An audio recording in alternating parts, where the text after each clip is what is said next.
శుక్లాంబరధరం విష్ణుం శశివర్ణం చతుర్భుజం ప్రసన్నవదనం ధ్యాయేత్ సర్వవిఘ్నోపశాంతయే. గురుర్బ్రహ్మా గురుర్విష్ణుః గురుర్దేవో మహేశ్వరః గురుః సాక్షాత్ పరం బ్రహ్మ తస్మై శ్రీ గురవే నమః. వ్యాసాయ విష్ణురూపాయ వ్యాసరూపాయ విష్ణవే నమో వై బ్రహ్మనిధయే వాసిష్ఠాయ నమో నమః.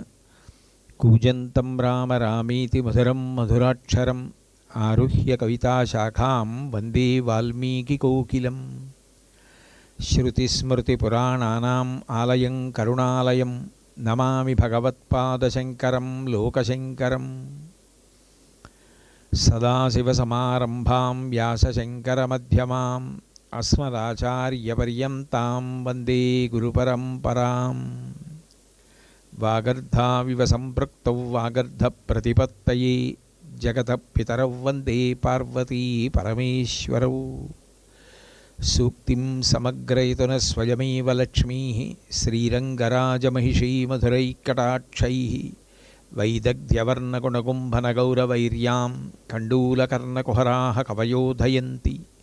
హైమోధ్వపుండ్రమజహన్మకుటం సునాసం మందస్మితం మకరకుండలచారుగండం. బింబాధరం బహుళదీర్ఘకృపాకటాక్షం శ్రీవేంకటేశముఖమాత్మని సన్నిధత్తాం. విమలపటి కమలకుటి పుస్తకరుద్రాక్షసస్తహస్తపుటి కామాక్షి పక్ష్మలాక్షి కలిత విపంచి విభాసి వైరించి. మనోజవం మరుతతుల్యవేగం జితేంద్రియం బుద్ధిమతాం వరిష్టం. వాతాత్మజం వనరయూధముఖ్యం శ్రీరామదూతం శిరసా నమామి. ఆపదామపహర్తారం దాతారం సర్వసంపదాం లోకాభిరామం శ్రీరామం భూయో భూయో నమామ్యహం. హరి ఓం. పరమేశ్వర స్వరూపైన సభకి నమస్కారం. ఈ శోభకృత్నామ సంవత్సరంలో జరుగుతున్న ఈ శారదా నవరాత్రి మహోత్సవాల్ని పురస్కరించుకొని ఈ కాకినాడ శ్రీమతి ఆకొండి లక్ష్మీ స్మారక గోశాల పరమ పవిత్రమైనటువంటి ప్రాంగణంలో ఈ నవరత్నమాల అనబడేటటువంటి స్తోత్రం మీద వ్యాఖ్యానం చెయ్యాలి అని పెద్దలు నిర్ణయం చేశారు. ఇది మహాకవి కాళిదాస కృతం, పరమాద్భుతమైనటువంటి స్తోత్రం.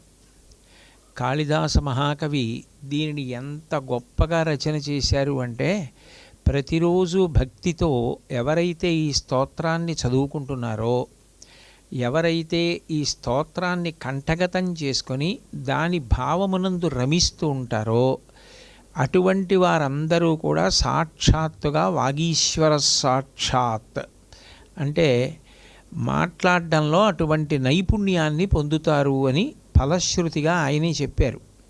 అటువంటి మహాకవి కాళిదాసకృతమైనటువంటి ఈ నవరత్నమాలిక అనబడే స్తోత్రాన్ని నేను వ్యాఖ్యానం చేయడం ప్రారంభం చేసే ముందు ఒక్కసారి ఆ శ్లోకాలన్నీ మనందరం కలిసి చదివితే బాగుంటుంది. కాబట్టి నేను ముందు చెప్తాను, మీ అందరూ కూడా ఆ శ్లోకాలని చెప్పండి. ఓంకార పంజర శుకీం ఉపనిషదుద్యానకేలి కళకంఠీం ఆగమ విపిన మయూరీం ఆర్యాం అంతర్విభావయే గౌరీం దయమాన దీర్ఘనయనాం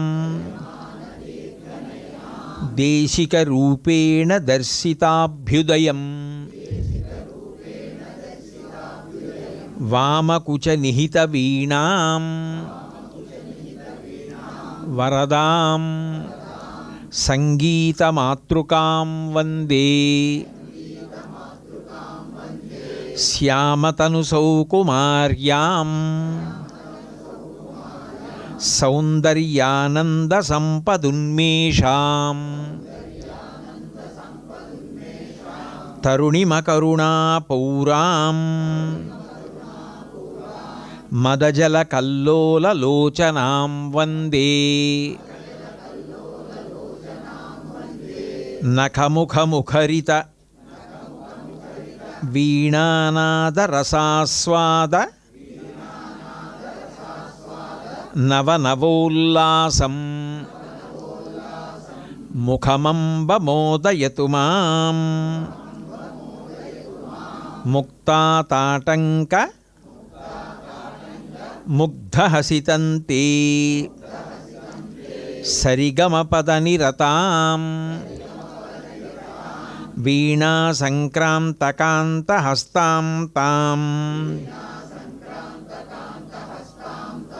శాంతాం మృదులస్వాం తాం కుచభరతాం తాం నమామి శివకాంతాం అవటుతటఘటిత జూటీతాడిత తాళీపలాశతాటంకాం వీణావాదన వేలాకంపిత శిరసాం నమామి మాతంగీం వీణారవానుషంగం వికసమదామోదమాధురీభృంగం కరుణాపూరితతరంగం కలయే మాతంగకన్యాపాంగం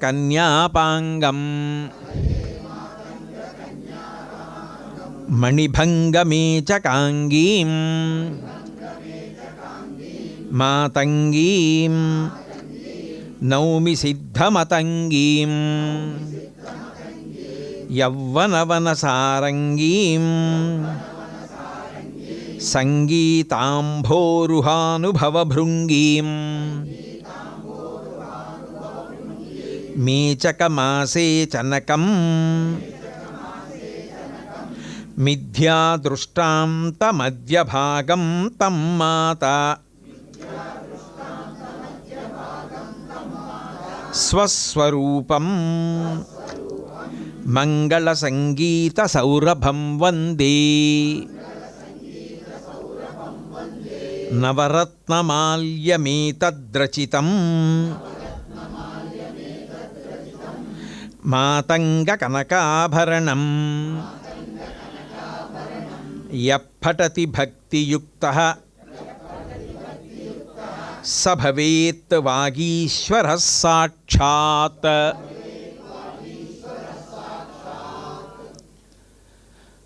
ఈ స్తోత్రాన్ని ప్రారంభం చేస్తూ మహాకవి కాళిదాసు ఓంకారపంజరశుకీం ఉపనిషదుద్యానకేలి కలకంఠీం ఆగమ విపినమయూరీం ఆర్యాం అంతర్విభావయే గౌరీం అని ప్రారంభం చేశారు.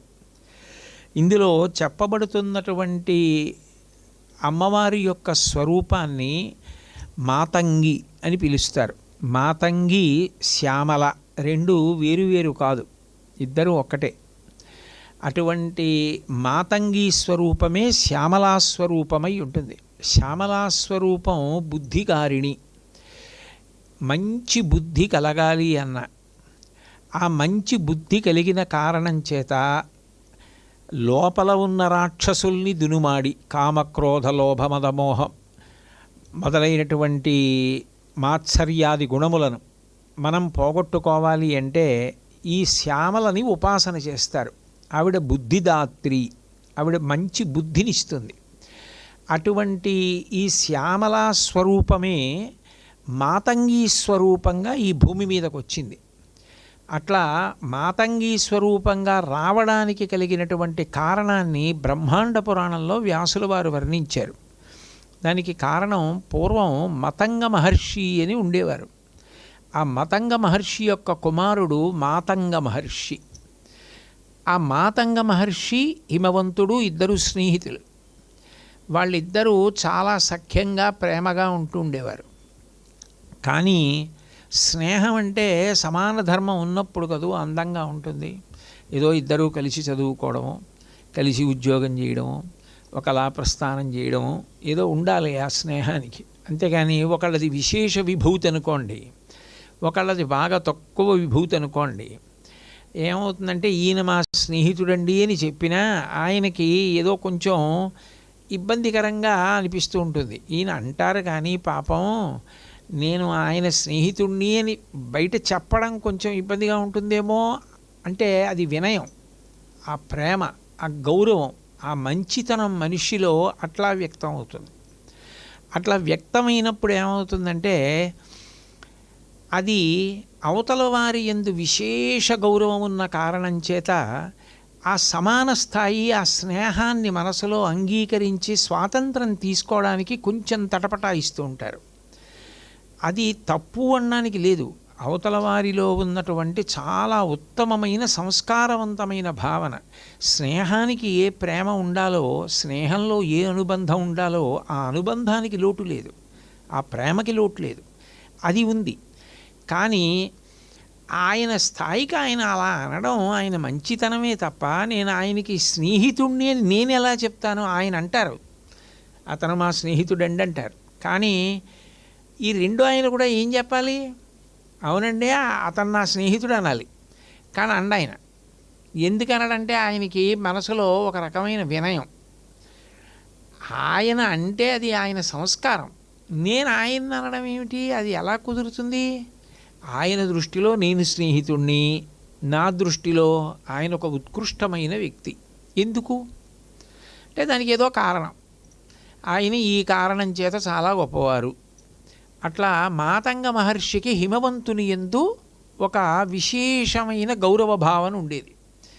ఎందుకు ఆ గౌరవ భావన అంటే ఈ హిమవంతుడు అసాధారణమైనటువంటి వ్యక్తి. సాక్షాత్ జగజ్జనని అయిన పార్వతీదేవి ఈయనకి కుమార్తెగా వచ్చింది.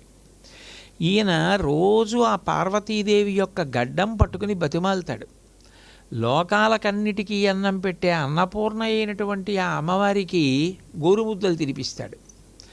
అటువంటి పార్వతీదేవికి తండ్రి ఆయన. నాకు అంతటి అదృష్టం లేదు, అమ్మవారు నాకు కుమార్తెగా రాలేదు. కానీ ఆయన నన్ను స్నేహితుడు అంటాడు. ఎట్లా పొసగుతుంది?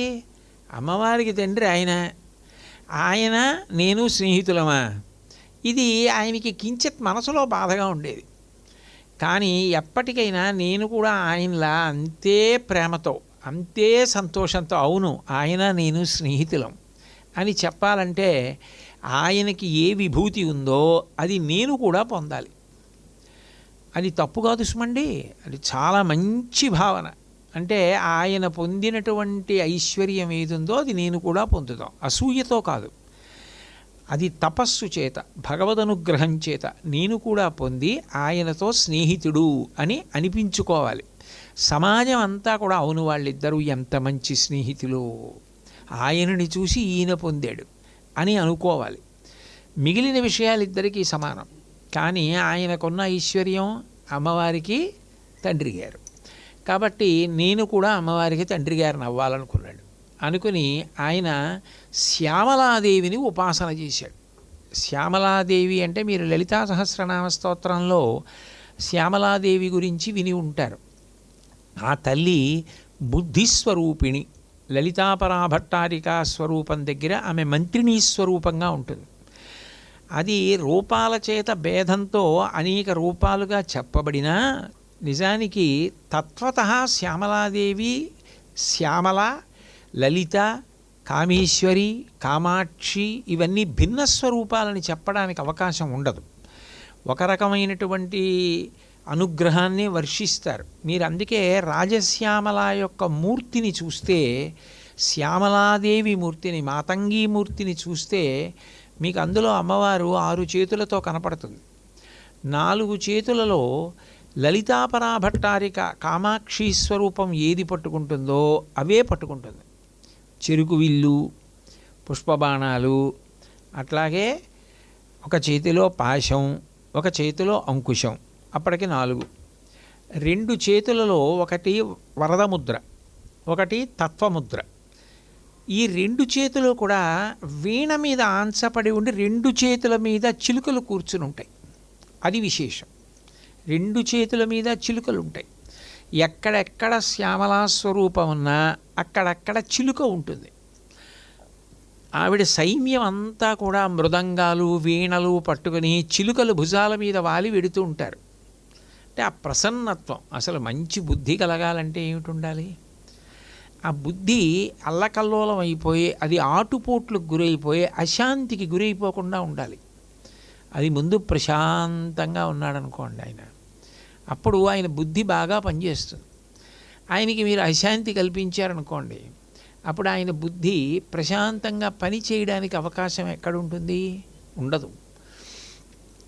చిలుకలు దగ్గరున్నాయి అన్న మాటకు అర్థం ఏమిటంటే, ఆ చిలుకల యొక్క శబ్దాలు వింటూ ఆమె పరమ ప్రశాంతమైన స్థితిలో ఉంటుంది. ఆ వీణావాదనం వింటూ, వీణానాదంలో రమించిపోతూ, తాను వీణ వాయిస్తూ, వీణ, మృదంగం, వేణువు లాంటి సంగీత పరికరాల యొక్క శబ్దాలను ఆస్వాదిస్తూ ఆ తల్లి ఎంతో సంతోషంగా ఉంటుంది. చిత్రం ఏమిటంటే, బ్రహ్మాండ పురాణంలో ఆవిడ యుద్ధానికి బయలుదేరినప్పుడు కూడా అట్లాగే బయలుదేరింది. ఎందుకనంటే అసలు కీలకమైన నిర్ణయాలు చేయవలసింది ఎప్పుడు? అటువంటి సమయంలోనే చేయాలి.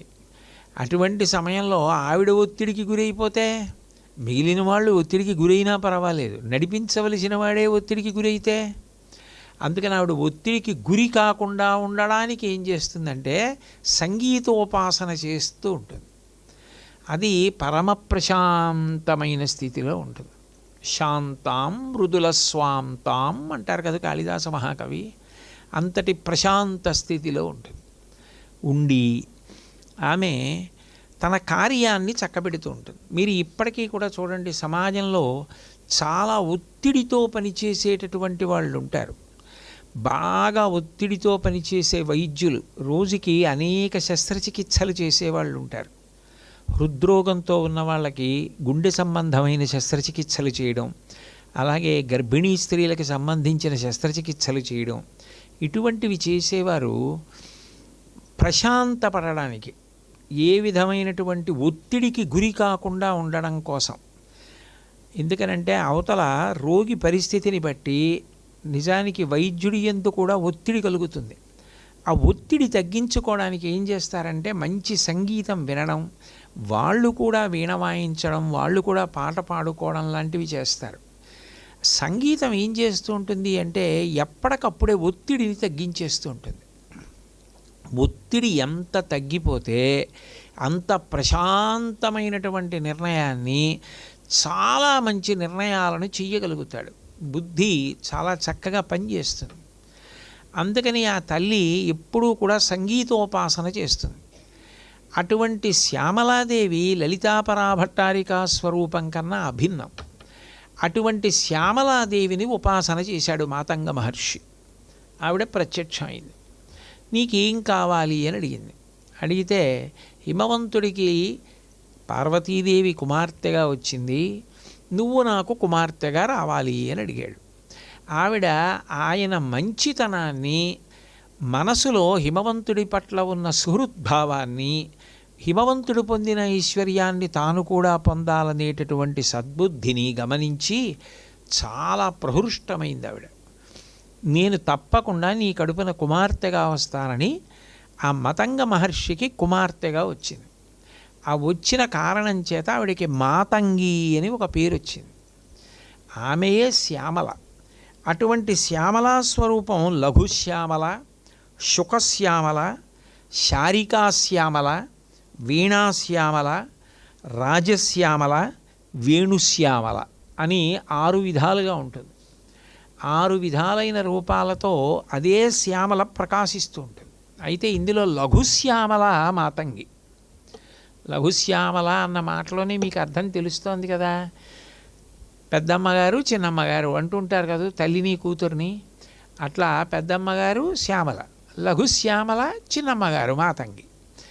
ఆ శ్యామల తత్వం ఏ విధంగా ప్రశాంతతను పొంది సక్రమమైన నిర్ణయాలు చేయగలుగుతోందో, అప్పుడు ఆవిడ ఎటువంటి సంగీత పరికరాలతో ఉపాసన చేస్తోందో, సేద తీరుతోందో, వాటితో కలిపి ఆ పేర్లు చెప్తారు. శుకశ్యామల, శారికాశ్యామల, వీణాశ్యామల, రాజశ్యామల. అప్పుడు ఆవిడ రాజతంత్రం నడుపుతుంది, పరిపాలనా దక్షతతో ఉంటుంది. వేణుశ్యామల. ఇవి 6 అమ్మవారి యొక్క స్వరూపాలు. ఈ శ్యామలాదేవి విషయంలో ఒక అద్భుతం ఉంది. ఆవిడ భండాసురుణ్ణి సంహరించడానికి లలితాదేవి బయలుదేరినప్పుడు బుద్ధిస్వరూపిణిగా మంత్రిణీ స్వరూపంగా బయలుదేరింది శ్యామల. బయలుదేరినప్పుడు దేవతలందరూ కూడా ఆవిడ్ని 16 నామాలతో కీర్తించారు. బ్రహ్మాండ పురాణంలో వ్యాసుల వారు మాట్లాడుతూ ఈ 16 నామాల్ని ఒక్కసారి స్మరించిన, ఈ 16 నామాలు ఒకసారి పలికిన దాని చేత శ్యామలాదేవి యొక్క అనుగ్రహం కలుగుతుంది. ఇవి 16 నామాలు కూడా పరమశక్తివంతములు కాబట్టి వీటి గురించి విన్నా చాలు, చాలా చక్కటి బుద్ధి కలుగుతుంది. చక్కటి బుద్ధి అన్న మాటకు అర్థం ఏమిటి అంటే, బుద్ధి అంటే నిర్ణయం చేసేటటువంటిది. ఇప్పుడు ఏ సమయానికి ఏది చెయ్యాలో అదే బుద్ధి. ఏ సమయానికి ఏది చెయ్యాలో అది చేయలేదనుకోండి, మీరు ఎన్ని చేసినా దానివల్ల ఫలితం ఏమి ఉండదు. మీరు ఏ సమయానికి ఏది చెయ్యాలో అది చెయ్యగలిగారనుకోండి, మీకు కీర్తి వస్తుంది. బుద్ధి వక్రించింది అంటారు.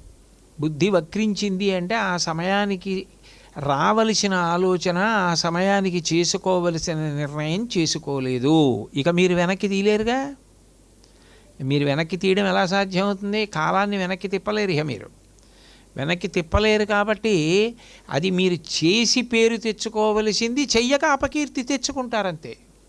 కాబట్టి బుద్ధి అనేటటువంటిది సక్రమంగా పనిచేసి తీరవలసిందే. బుద్ధి సక్రమంగా పనిచేయడమే మనిషి విజయానికి సోపానము. అటువంటి బుద్ధికి అధిష్టాత్రి ఎవరు అంటే శ్యామలాదేవి. ఆవిడ ఎంత బాగా పనిచేస్తే, ఎంత గొప్పగా అనుగ్రహాన్ని వర్షిస్తే అంత గొప్పగా మనిషి వృద్ధిలోకి వస్తాడు, అంత మంచి కీర్తి ప్రతిష్టలను సముపార్జిస్తాడు. అది అట్లా సముపార్జించుకోవడానికి శ్యామలాదేవి యొక్క అనుగ్రహం మనిషిగా పుట్టినటువంటి ఎవరికైనా చాలా చాలా అవసరం. అందుకే కాళిదాస మహాకవి శ్యామలా దండకము చేశారు, నవరత్నమాల స్తోత్రం కూడా చేశారు. ఈ రెండూ కూడా బుద్ధి సంబంధమైనటువంటి విశేషాలు. ఇందులో బ్రహ్మాండ పురాణంలో వ్యాసుడైతే ఈ 16 నామాలు ఎవరైనా పలికితే వారికి శ్యామలాదేవి యొక్క అనుగ్రహం కలుగుతుంది. ఎందుకనంటే ఎందుకు అలా తగ్గించుకుంటూ వస్తారు అంటే, అన్ని స్థాయిలలో ఉన్న వారిని వారి వారి భక్తి వలన అమ్మవారు అనుగ్రహించాలి అని అనుకుంటుంది. భక్తి ఉంది, ఒకళ్ళు శ్యామలా దండకం చదవలేరు, ఒకళ్ళు నవరత్నమాల స్తోత్రం అంతా చదవలేరు, కానీ వాళ్ళకి ఆర్తి ఉంది, అమ్మవారి యందు భక్తి ఉంది. ఆ భక్తి చేత బుద్ధి బాగా ప్రకాశించి మంచి నిర్ణయాలు చేసుకుని మంచి కీర్తివంతులు కావాలని కోరికుంది, సాధన చెయ్యాలని కోరికుంది. వస్తున్న వైక్లభ్యాలు తప్పించుకోవాలంటే ఈ 16 నామాలు రోజు చెప్పమన్నారు. ఈ నామాలు చెప్పు చాలు, అమ్మవారు నీ బుద్ధిని మరింత వైభవోపేతంగా ఇంకా బాగా పనిచేసేటట్టుగా చేసి కీర్తి రావడానికి కారకురాలవుతుంది అన్నారు. అందులో సంగీత యోగిని, శ్యామ, శ్యామల, మంత్రనాయిక, మంత్రిణి, సచివేసి, ప్రధానేసి, శుకప్రియ, వీణావతి, వైణికి, ముద్రిణి, ప్రియకప్రియ, నీపప్రియ, కదంబేసి, కదంబవనవాసిని, సదామద అని 16 నామాలు. ఈ 16 నామాలతోటి ప్రతిరోజు అమ్మవారిని కీర్తించిన, ఈ 16 నామాలు ఒకసారి మనసులో స్మరించిన, తలుచుకున్న దాని చేత చాలా గొప్పగా అమ్మవారి అనుగ్రహం కలుగుతుంది అని. ఇటువంటి బుద్ధిస్వరూపిణి అయినటువంటి శ్యామలాదేవి అనుగ్రహాన్ని పరిపూర్ణంగా పొందినటువంటి మహానుభావుడు కాళిదాస మహాకవి. ఎందుకనంటే ఆయన జీవితం గురించి, ఆయన జీవితంలో సాధించిన విజయాల గురించి లోకంలో అనేక కథలు ప్రచారంలో ఉన్నాయి. అన్నీ బహుమధురంగానే ఉంటాయి. మనం ఇది యథార్థంగా జరిగిందా అని కానీ, ఇది జరగలేదా అని కానీ తర్కించడం అనవసరపు విషయం. కాళిదాస మహాకవి పరదేవతానుగ్రహ సంపన్నుడైన కారణం చేత అంత గొప్పగా బుద్ధివైభవంతో ప్రకాశించి వీటిని సాధించుకోగలిగాడు. మనం కూడా అట్లా అమ్మవారి అనుగ్రహానికి పాత్రులమై మంచి బుద్ధితో ప్రవర్తించగలిగిన లక్షణాన్ని పొందాలి అనుకోవడం ఉత్తమమైనటువంటి విధానం. కాళిదాసు జన్మతః విద్యావంతుడు కాకపోయినా, మూర్ఖుడైనా ఆయన తదనంతర కాలమునందు అమ్మవారి యొక్క ఉపాసన చేసిన కారణం చేత ఈ పరదేవతానుగ్రహం కారణంగానే చాలా గొప్ప విద్వాంసుడయ్యారు. ఎంత గొప్ప విద్వాంసుతే అంత తెల్లగా ఉంది. మహారాజా అని సంబోధించి చెప్పినట్టే ఆ శ్లోకం. అస్థివత్ ఎముక ఎలా ఉంటుందో అలా, బకవత్ కొంగ ఎలా ఉంటుందో అంత తెల్లగా, చల్లవత్ అంటే మజ్జిగ ఎంత తెల్లగా ఉంటుందో అంత తెల్లగా, తెల్ల కుక్కవత్ అంటే తెల్ల కుక్క ఎలా ఉంటుందో అంత తెల్లగా, రాజతే భోజతే కీర్తి, ఓ మహారాజా భోజరాజా నీ యొక్క కీర్తి అంత గొప్పగా ఉంది. పునఃసన్యాసి దంతవత్, ఇంతేకాదు సన్యాసి దంతాలు ఎలా ఉంటాయో అలా. సన్యాసి దంతాలు అలా ఉంటాయండం ఎందుకు అంటే ఈయనకి అంతవరకే అర్థమైందని గుర్తు, అంతేగాని నిజంగా ఏదో సన్యాసుల్ని విమర్శించడం కోసం కాదు.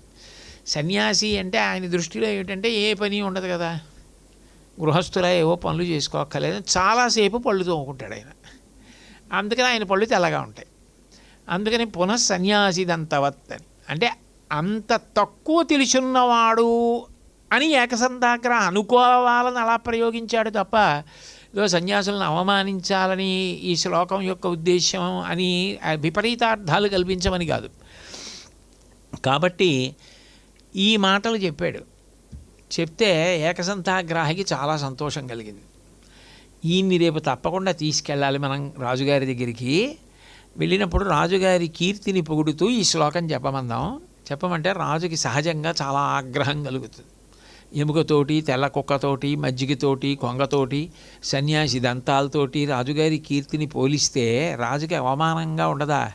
అందుకని రాజు ఆగ్రహించి తప్పకుండా ఇతన్ని బయటికి పంపించేస్తాడు. ఓహో, రాజ్యంలో ఇటువంటి పండితులు ఉన్నారా, నా దగ్గర ఉన్న పండితులే గొప్ప పండితులు అని సంతోషిస్తాడు. కాబట్టి నేను ఇతన్ని తీసుకెడతాననుకున్నాడు. ఈ మాట్లాడేటప్పుడు కాళిదాస మహాకవి గమనించాడు, ఈ ఏకసంతాగ్రాహికి చిన్న నత్తి ఉంది, అది ఇప్పటిదాకా బయట పడలేదు. కానీ కాళిదాసు అమ్మవారి యొక్క అనుగ్రహానికి పాత్రుడు. అందున శ్యామలాదేవి బుద్ధిస్వరూపిణి కదూ. అందుకని ఈయనకి చిన్న నత్తి ఉంది. అందుకని టకారం దకారం అంత బాగా పలకవు. అందుకని అక్కడికి వెళ్ళి రాజుగారి దగ్గర మాట్లాడుతున్నప్పుడు ఆ అక్షరాలు ఎక్కువ తిరిగే శ్లోకం కానీ నేను చెప్తే ఈయన ఇక మళ్ళీ చెప్పలేడు. అందుకని ముందు రాజదర్శనానికి తీసుకెళ్ళిపోతానన్నాడు కదా, అందుకని రాజదర్శనానికి వెళ్ళిపోయాడు. వెళ్ళిపోతే డకారం జకారం టకారం దకారం డకారం రకారం ఒత్తులు ఇలాంటివి ఉన్నాయనుకోండి, పలకదు సరిగ్గా. అందుకని ఆయనకి శ్లోకం ఆగిపోతుంది. మళ్ళీ తప్పులు చెప్తే ఏం బాగుంటుంది? అది నేను చెప్పలేదు కదండి, మీరు తప్పు చెప్తున్నారంటాడు కాళిదాసు. అందుకని చెప్పలేడు. ఆయన చెప్పకపోతే ద్విసంతాగ్రాహి చెప్పలేడు, ఆయన చెప్పకపోతే త్రిసంతాగ్రాహి చెప్పలేడు, చెప్పకపోతే ధారానగరంలో భోజరాజు గారి దగ్గర ప్రవేశం లభించినట్టే. అందుకని కాళిదాసు శ్యామలాదేవి అనుగ్రహం అంటే అలా ఉంటుంది. ఏ సమయానికి ఏది చెయ్యాలో దానికి దారి దొరికేటట్టుగా అవకాశం లభించింది. పట్టుకున్నాడు ఆయన ఎందు లోపం. కాళిదాసు గారిని తీసుకెళ్ళి రాజుగారి ముందు నిలబెట్టి, ఈ ఏకసంతాగ్రాహి మహారాజా, మన దేశంలో వచ్చినటువంటి ఒక కొత్త కవి, ఆయన మీ కీర్తిని పొగుడుతూ శ్లోకం చెప్తారన్నాడు. సరే చెప్పమన్నాడు భోజరాజు. వెంటనే కాళిదాసు షడ్జామజ్జకరాజ్యవీజ్యవసుదాజ్జలాంశ్చమజ్జాకిరి జిజ్జేట్కిక్కిధరి ఖణఖణ ఖజ్జూర విజ్జడ్భ్రమ లుడ్భ్రం లుడ్భ్రమ లుడ్భ్ర లుడ్భ్ర యుపదాడ్రషడ్గస్తథా పాదౌటేటి పటేటిటేటిటు రసత్ప్రఖ్యాతి సత్యాదయ అన్నాడు. ఆ పద్యాన్ని, ఆ శ్లోకం నిండా ఉన్నామేమిటి? జకారం టకారం డకారం ఒత్తులు. అది ఇంకేం తిరుగుతుంది? దాని ప్రారంభమే జకారంతో ఉంది. షజ్జామజ్జకరాజ్యవీజ్యవసుధాజ్జలాంశ్చమజ్జాకిరి. ఆ జకారం తగిలేటప్పటికే భయం ఆయనకి. ఇన్ని మార్లు తిరగడంలో ఆయనకి కంగారు వచ్చింది. ఇదేమిటి ఇలా ఉంది ఈ శ్లోకం, మనకి ఇంటి దగ్గర చెప్పింది ఏమిటి, ఇక్కడ చెప్తున్నది ఏమిటి అని. అది చాలదన్నట్టు జిజ్జేట్కిట్కిధరే ఖణఖణ ఖజ్జూర విజ్జడ్భ్రమ అన్నాడు. ఇప్పుడు టకారం డకారం ఎక్కువ పడిపోయి ఆ తర్వాత దాని దగ్గరికి వెళ్ళేటప్పటికి డకార ప్రయోగం చేశాడు. లొడ్భ్రం లొడ్భ్రమ లొడ్భ్ర లొడ్భ్ర యుపదా డ్ర డ్ర డ్ర షడ్రస్తదా అన్నాడు. డా కింద కావత్తేసి రావత్ డ్ర అన్న శబ్దం అన్ని మాటలు ప్రయోగించాడు. ప్రయోగించి పాదౌటే టిపటే టిటే టిటురసత్ప్రఖ్యాతి సత్యాదయ టకార ప్రయోగం చేశారు 4వ పాదంలో. మొదటి పాదం వినేటప్పటికే షడ్జామజ్జకరాజ్యవీజ్యవసుధాజ్జలాంశ్చమజ్జాకిరి అనేటప్పటికే గుండె కటుక్కుమంది ఆయనకి. ఇక మిగిలిన పాదాలు వినేటప్పటికీ ఏమీ చెప్పలేకపోయాడు, ఊరుకున్నాడు. ఆయన ఊరుకుంటే రెండో ఆయన ఊరుకుంటే మూడో ఆయన. వెంటనే కాళిదాస మహాకవి చెప్పినటువంటి శ్లోకాలకి భోజరాజు గారు ఎంత ఆనందపడిపోయాడంటే 4 దిక్కులు తిరిగాడు సింహాసనం మీద. అంటే వెంటనే ఒక్కొక్క శ్లోకానికి ఒక్కొక్క దిక్కు రాజ్యాన్ని నీకు ధారబోహేస్తున్నాను. కాళిదాసు నేనెక్కడ రాజ్యం వెళ్తాను మహాప్రభో మీరే వేయాలండి అన్నాడు. తర్వాత కాళిదాస మహాకవి ఆస్థానంలోకి ప్రవేశించారు.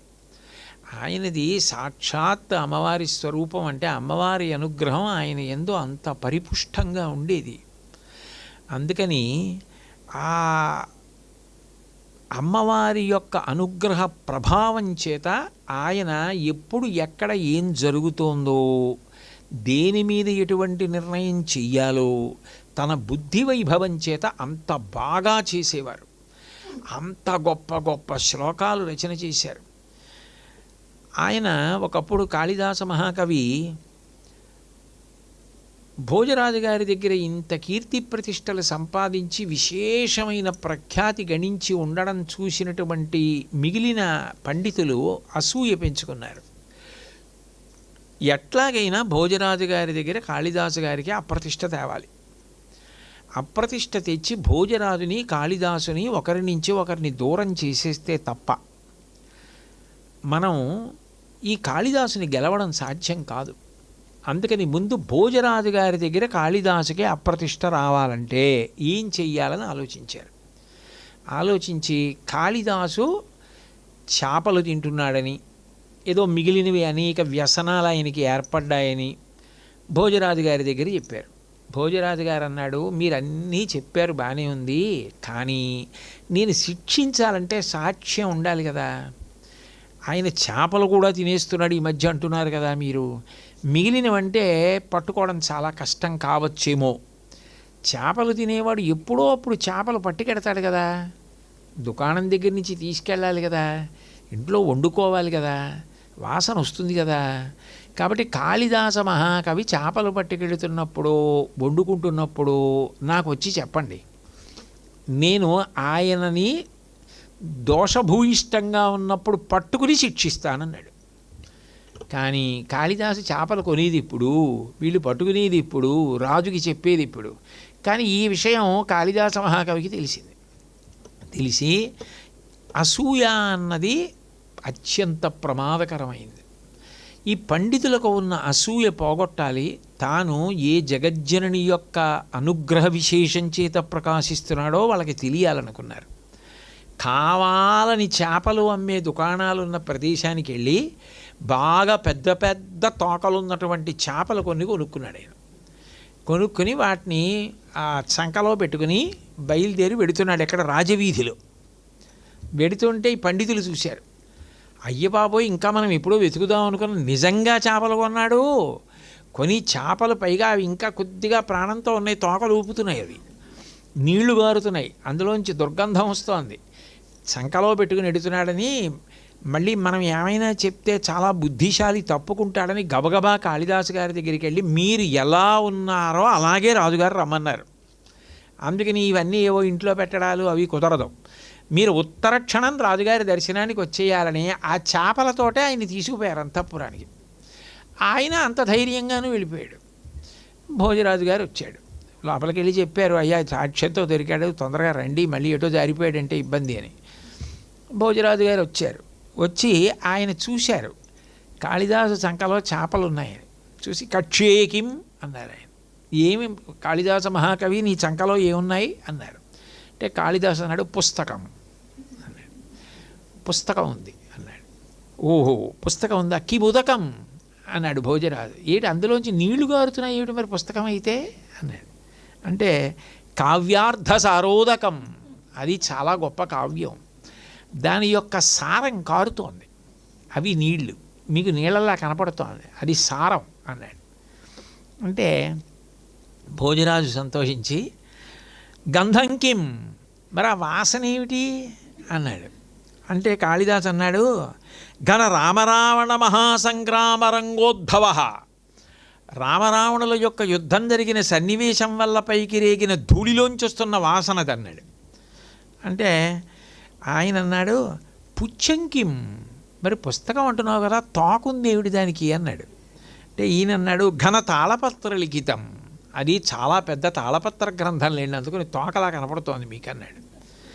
అంటే భోజరాజుకి అర్థమైంది, ఓహో ఒక పట్టాన తేలడు అని ఇలా వాదించి ఎంతసేపు ప్రయోజనం, ఏదడిగినా దానికి తగినట్టు చెప్పేస్తున్నాడని ఆయన చివరికి అన్నాడు, కిం పుస్తకం హే కవే, ఆ పుస్తకం ఏమిటో అయి కవి అన్నాడు. అంటే కాళిదాస్ అన్నాడు, రాజన్ భూసురదైవతైశ్చ పఠితం రామాయణం పుస్తకం, భూసురులు బ్రాహ్మణులు దేవతలు కూడా ఏ గ్రంథాన్ని చదువుతారో అటువంటి గొప్ప రామాయణ గ్రంథం ఇది అన్నాడు. అబ్బో అట్లాగా అక్కడ పెట్టు అన్నాడు. ఆయన చంకలోంచి చేపలు తీసి అక్కడ పెట్టాడు, అది రామాయణ గ్రంథం అయిపోయింది. అప్పుడు ఈయన మీద అసూయతో చాడీలు చెప్పిన పండితులందరికీ అర్థమైంది, ఈయన నోటి వెంట ఏదొస్తుందో అది నిజం అవుతుంది. ఎందుకనంటే ఈయన యొక్క ఉపాసన శక్తి అటువంటిది, ఈయనకి పరదేవత యొక్క అనుగ్రహ సంపత్తి అటువంటిది. అందుకని ఈయన నోటితో ఏదైనా అన్నాడో అదే జరుగుతుంది. అందుకని మనం ఈయనతో పరిహాసమాడడానికి, ఈయనతో చులకన చేసి అప్రతిష్ట తేవడానికి ప్రయత్నం చేయడం మంచి పద్ధతి కాదు. ఈయన పట్ల గౌరవంతో మర్యాదతో భక్తితో ఉండవలసిన అవసరం ఉంది అని తెలుసుకున్నారు. నేను మీకు కాళిదాస మహాకవి యొక్క బుద్ధి వైభవానికి సంబంధించిన 2 ఉదాహరణలు మాత్రమే సభలో చెప్పి నవరత్నమాలా స్తోత్రం గురించి ప్రధానంగా మాట్లాడడం నా ఉద్దేశ్యం. అందుకని కాళిదాస మహాకవికి శ్యామలాదేవి యొక్క అనుగ్రహం ఎంత పరిపుష్టంగా ఉండేది, ఎంత బుద్ధి వైభవంతో ఆయన ప్రకాశించారని ఎన్ని చోట్ల ఎన్ని రకాల విశేషాలో గ్రంథాల్లో చెప్పబడ్డాయి. నేను ఏవో 2 విశేషాలు మాత్రమే మీకు అందించాను. కాబట్టి ఆయన చేసినటువంటి నవరత్నమాలా స్తోత్ర ప్రారంభంలోనే ఆయన ఓంకార పంజర శుకీం అని ప్రారంభం చేశారు. ఓంకారం అనేటటువంటి పంజరంలో ఉండే చిలుక.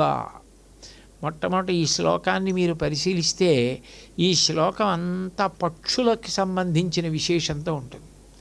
ఓంకారమన్న పంజరంలో ఉన్న చిలుక. ఉపనిషదుద్యానకేలి కలకంఠీం, ఉపనిషత్ ఉద్యానవనంలో ఆమె కోయిల. ఆగమ విపిన మయూరీం, ఆగమములు అనబడే అరణ్యంలో ఆమె నెమలి. మొట్టమొదట ప్రారంభం చిలుక, తరువాత కోకిల, తర్వాత నెమలి. ఆర్యాం అంతర్విభావయే గౌరీం, పూజనీయురాలా నిన్ను నేను లోపల భావన చేయుచున్నాను అని ప్రారంభం చేశారు. అంటే ఆవిడ లోపల కదిలితే, లోపల ఆవిడ గురించి ఆలోచన చేస్తే ఎంత శక్తిని ఆమె కటాక్షిస్తుందో తెలుస్తుంది. ఆమె గురించి లోపల ఆలోచించుట అన్న మాటకు అర్థం ఏమిటి? మనంతా మనకి స్ఫురించడం, ఆవిడ గురించి వినడం, ఆవిడ గురించి చదవడం కూడా లోపల ఆమె గురించి చింతన చేయుటే. అప్పుడు ఆమె అనుగ్రహానికి అది కారణమవుతుంది. అందుకని ఎంత అద్భుతమైనటువంటి శ్లోకాలతో ప్రారంభం చేశారంటే ఓంకార పంజర శుకీం, ఆ తల్లి నిర్జగామ ఘనశ్యామ శ్యామలా మంత్రనాయిక అని. బ్రహ్మాండ పురాణంలో ఆవిడ బయలుదేరినప్పుడు చెప్పబడినటువంటి మాట. ఆమె నల్లగా ఉంటుంది అని. కొంతమంది అన్నారు కాదు, ఆమె ఆకుపచ్చగా ఉంటుంది అన్నారు. మరి కొంతమంది అన్నారు కాదు, ఆవిడ తెల్లగా ఉంటుంది అన్నారు. ఇంకొంతమంది అన్నారు కాదు, ఆవిడ ఎర్రగా ఉంటుంది అన్నారు. దాన్ని బట్టి మీకు ఏం అర్థమయ్యి ఉండాలి? ఎవరికి ఎలా అనుగ్రహించాలో ఆ రంగుతో కనపడింది. అసలంటూ ఆవిడికి ఏ రంగు ఉండదు కాబట్టి అటువంటి తల్లి ఓంకార పంజర శుకీం. ఇది నవరత్నమాలా స్తోత్రం కదూ. ఒక్కటి మీరు బాగా జ్ఞాపకం పెట్టుకోవాలి. కాళిదాస మహాకవి యొక్క ఉద్దేశ్యం ఏమిటంటే, మీరు ఈ స్తోత్రాన్నంతటినీ చదివారు అంటే 9 శ్లోకాలు పూర్తి చెయ్యగానే మీరు 9 రత్నములతో కూడిన మాలని చేత్తో పట్టుకున్నారు. ఈ మాల ఇప్పుడు ఎవరికి వేయడానికి? మాతంగ కనకాభరణం అన్నారు. అంటే అమ్మవారి మెడలో వేసేటటువంటి మాల. ఇది బయట చెట్లకి పూసినటువంటి పువ్వులతో చేసిన మాల కాదు. సృష్టిలో దొరికేటటువంటి నవరత్నాలు ఉన్నాయి, అవి గొప్పవే.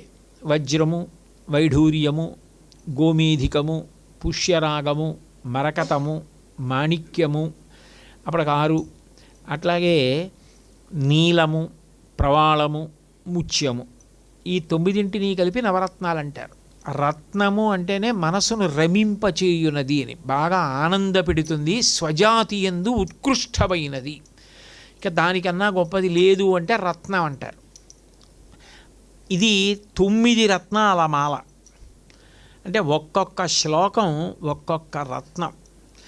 ఈ 9 శ్లోకాలు తీసి మాల కడితే ఏమవుతుంది అంటే, ఈ 9 శ్లోకాలు చదవడం అంటే ఈ మాల కట్టి దీన్ని అమ్మవారి మెడలో వేస్తాడు.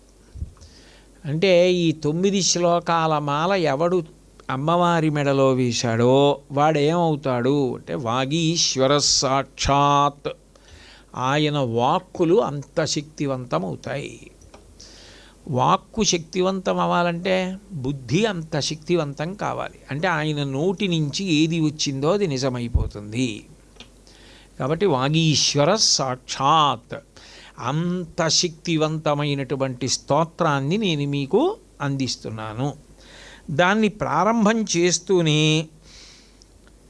ఆయన ఓంకార పంజర శుకీం, అమ్మవారు ఎవరు అన్నది ప్రారంభం చేస్తూ, ఓంకారం అనేటటువంటి పంజరంలో ఉన్న చిలుక ఆవిడ. చిలుకకి కీరవాణి అని పేరు. కీ కీ అని రవం చేస్తుంది, అందుకని కీ అని అరుస్తుంది కాబట్టి కీరవాణి అంటారు. ఆమె చిలుక. ఆమెకి చిలుకలంటే చాలా ఇష్టం. ఆ చిలుకలన్నీ ఆవిడ చుట్టూ కూర్చుని ఉంటాయి. ఎప్పుడూ చిలకలు చుట్టూ ఉంటాయి రాజశ్యామలకి. అటువంటి శ్యామలాదేవి తనంత తాను చిలుకగా వర్ణింపబడుతోంది. ఎందుకు వర్ణింపబడుతోంది అంటే, ఆమెట ఓంకారం అనేటటువంటి పంజరంలో ఉన్న చిలుక. ఇప్పుడు చిలుక ఉన్న కారణం చేత పంజరానికి గౌరవం వస్తుందా? పంజరం ఉన్న కారణం చేత చిలుకకి గౌరవం వస్తుందా? చిలుక లేని పంజరానికి విలువ ఎక్కడుంది? చిలుక ఉంటేనే పంజరానికి విలువ. ఆ పంజరం లోపల చిలుక ఉండి కీరవాణి కీ కీ కీ అని అరుస్తోంది అనుకోండి, అందరూ పంజరం వంక చూసి పంజరం దగ్గరికి వెళ్ళి ఇలా తిప్పి చూస్తారు తను ఆ చిలుకని. అంతేగాని అందులో చిలక లేదు, చిలక అరుపు లేదు. అదేంటండి చిలక లేదా, పంజరం ఖాళీగా ఉంది అంటారు. అప్పుడు పంజరం అందం ఉండదు, చిలుక ఉన్న పంజరమే అందం.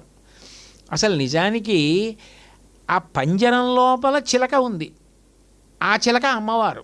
ఏమిటి ఆ పంజరం అంటే ఓంకారం అనేటటువంటి పంజరం. ఏమిటి అసలు ఓంకారానికి ఏమిటి గొప్పతనం అంటే, సూత సంహిత అని ఒక సంహిత ఉంది. అది శంకరాచార్యులు వారు కూడా దాన్ని బాగా చదివే దక్షిణామూర్తి స్తోత్రాన్ని రచన చేశారు అంటారు. ఆ సూత సంహిత అంత గొప్ప సంహిత. ఆ సూత సంహితలో ఈ ప్రణవం ఓంకారానికి సంబంధించిన వైభవాన్ని వర్ణించారు.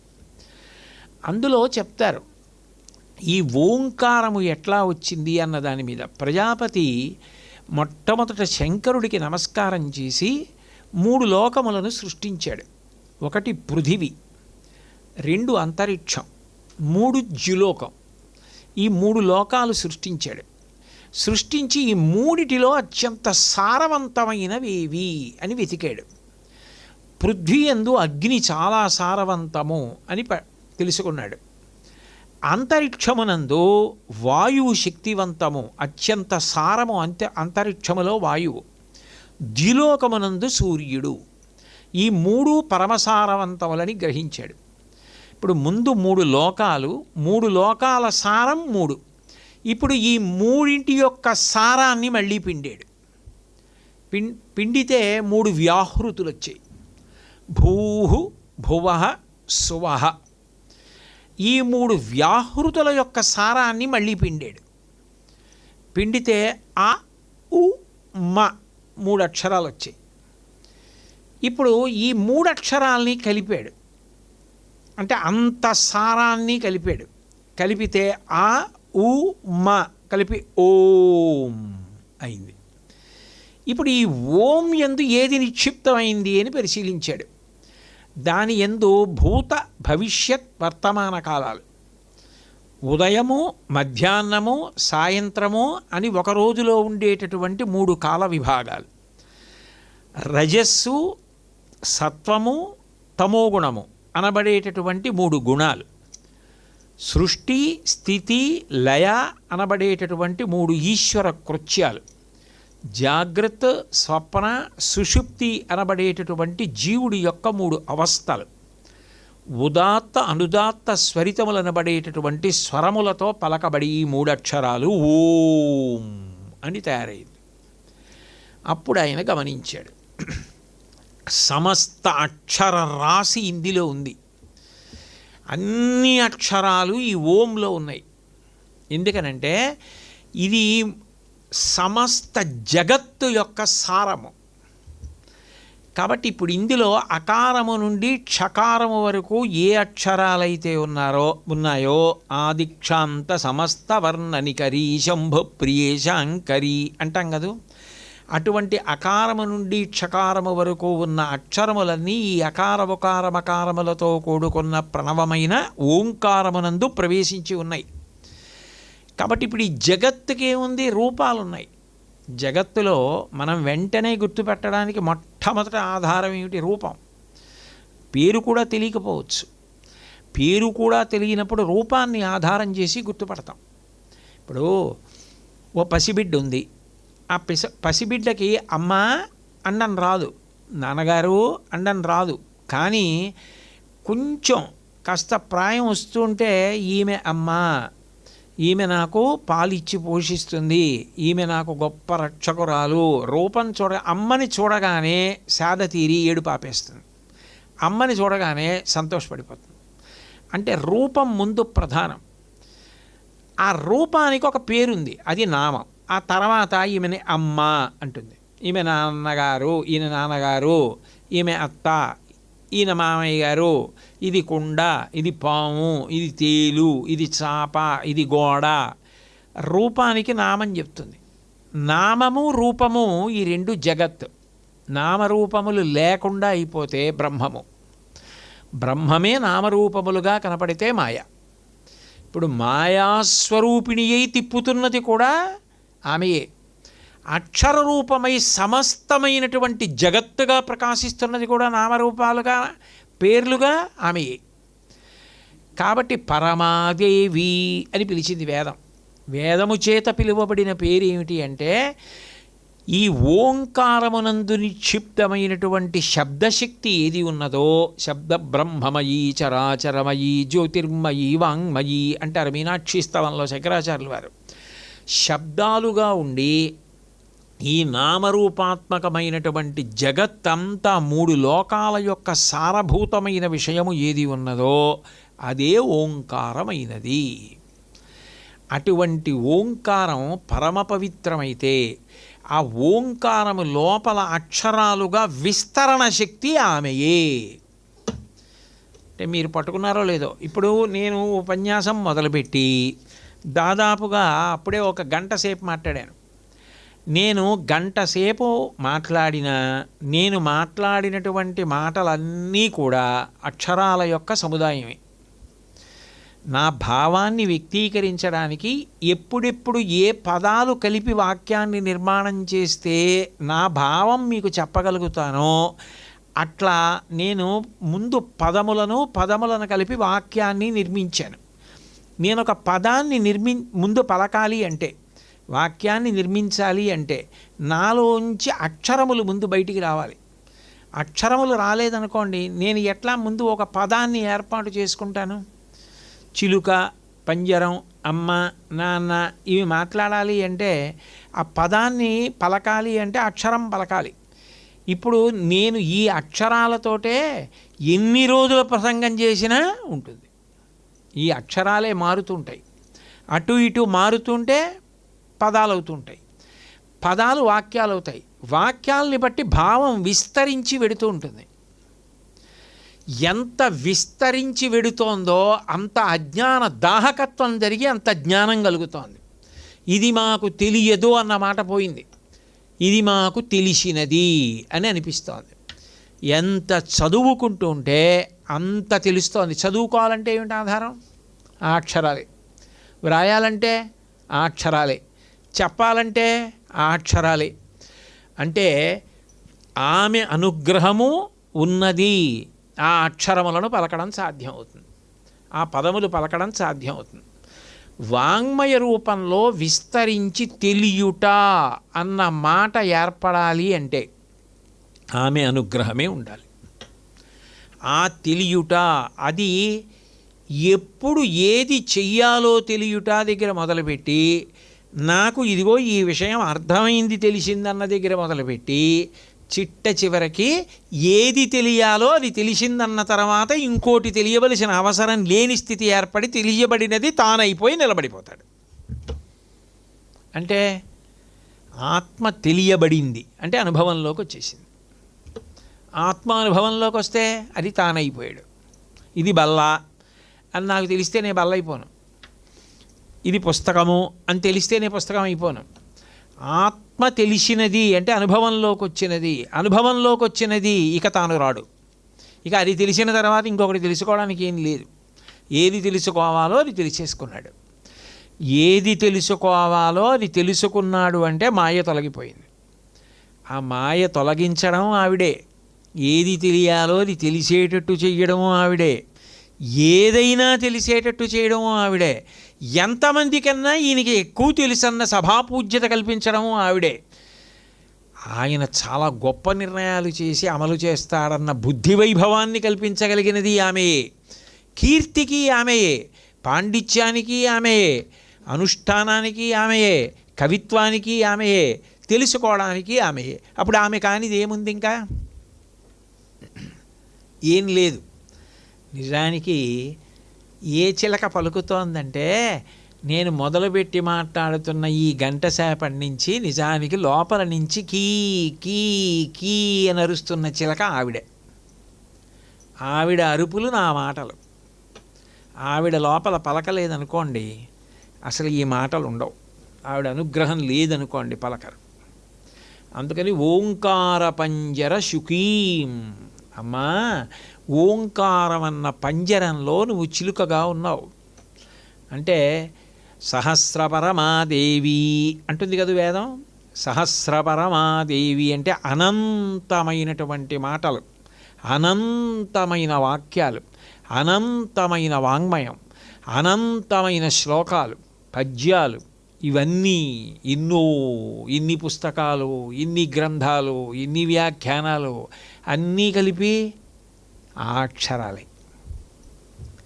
ఈ అక్షరాలన్నిటి శక్తి ఓంకారం. ఆ ఓంకారమునందు శబ్దము ఆమె. ఇప్పుడు ఆవిడ కానిదేది? అమ్మా నేను ఇవాళ ఈ స్తోత్రం చేస్తున్నానంటే, దీని మీద పలుకుతున్నానంటే నిజానికి నేను కాదమ్మా. లోపల ఈ పంజరం లోపల ఉన్న చిలుక పలుకుతోంది. ఆ చిలుక ఎవరో కాదు, ఆవిడే. ఓంకార పంజర శుకీం అంత గొప్ప తల్లి నీకు నమస్కారం. అందరూ ఏదో స్థూల రూపాన్ని వర్ణిస్తారు. కాళిదాస మహాకవి ఆవిడ తత్వ ప్రతిపాదనతో ప్రారంభం చేశాడు. ఎందుకని? అసలు నిరక్షర కుక్షి అయిన కాళిదాస మహాకవి చేత అన్ని నాటకాలు అన్ని కావ్యాలు రచింపచేసి అబ్బా ఏమి కాళిదాస మహాకవి అన్న కీర్తి తీసుకొచ్చి ఎంత కాలమైపోయినా ఇక కాళిదాసు లాంటి కవి లేడు. దానికి ఒక ఉదాహరణ చెప్తారు. సంస్కృతంలో గొప్ప గొప్ప కవుల పేర్లు చెప్పండి అంటే ఇలా అని కాళిదాసు అన్నారు. ఈ వేలికి అనామిక అని పేరు. అనామిక అంటే పేరు లేనిది.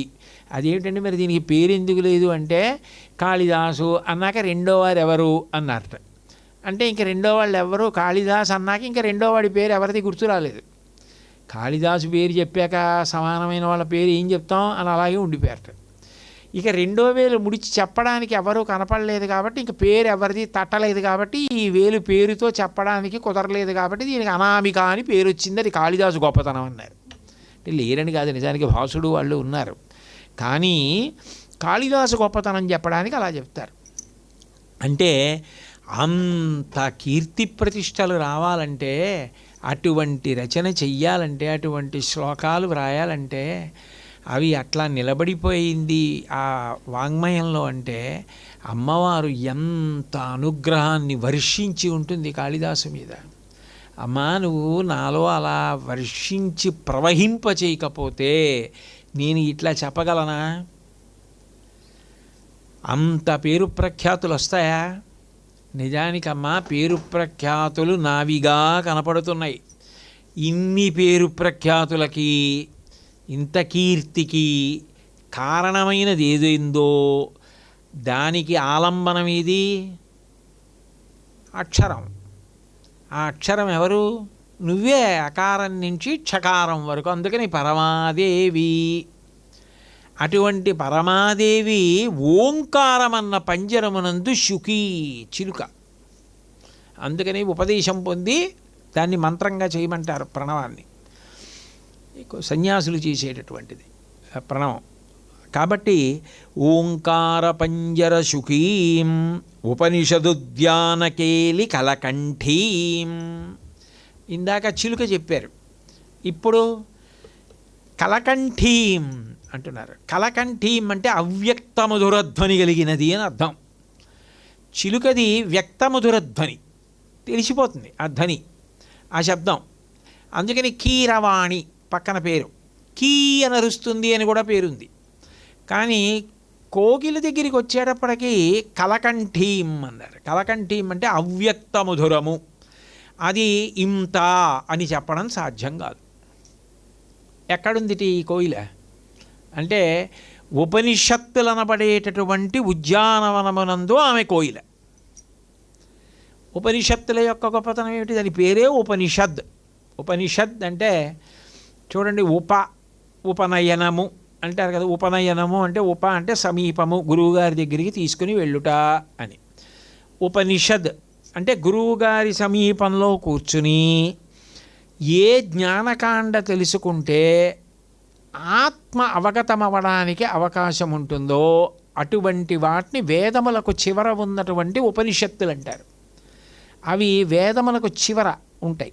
అందుకని వాటిని వేదాంతము, వేదము యొక్క చివరి భాగంలో ఉంటాయి కాబట్టి ఉపనిషత్తులు. ఒక్కొక్క వేదానికి కొన్ని కొన్ని ఉపనిషత్తులు. ప్రధానంగా దశోపనిషత్తులని 10 ఉపనిషత్తులు. ఈ 10 ఉపనిషత్తుల్లో ఒక ఉపనిషత్తు ఆమె నాయిక. కేనోపనిషత్తు అని ఒక ఉపనిషత్తు ఉంది. ఆ కేనోపనిషత్తులో కేన అని ప్రారంభం అవుతుంది కాబట్టి ఆ ఉపనిషత్తుకి కేనోపనిషత్తు అని పేరు. ఆ కేనోపనిషత్తులో అయితే దేవతలందరూ రాక్షసుల్ని జయించి మేమే జయించామన్న సంతోషంతో ఒక చోట సమావేశమై కూర్చుని ఉన్నారు. యక్షిణీ స్వరూపంగా ఆవిడే శ్రీకాళహస్తి జ్ఞానప్రసూనాంబ. అక్కడున్న కొండ మీదే జరిగింది ఇది అంటారు చంద్రశేఖరేంద్ర సరస్వతి మహాస్వామి వారు. దేవేంద్రాదులు కూర్చుని ఉండగా ఒక యక్షిణీ స్వరూపంతో ప్రకాశించింది ఆవిడ. ప్రకాశిస్తే ఆవిడ ఎవరో కనుక్కురా నువ్వు వెళ్ళని చెప్పి ఇంద్రుడు అగ్నిని పంపించాడు. అగ్నిహోత్రుడు వచ్చాడు. ఎవరు నువ్వు అని అడిగింది ఆవిడ. నేను అగ్నిహోత్రుడిని అన్నాడు. ఏం చేస్తావని.